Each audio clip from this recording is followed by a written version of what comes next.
Stop Excel recognizing a dash.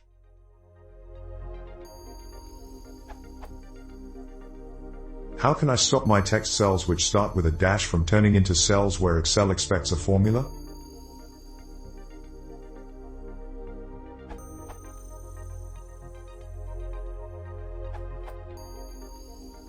Comment it using the single quote. For example, will display A10 in Excel instead of it being misinterpreted as formula.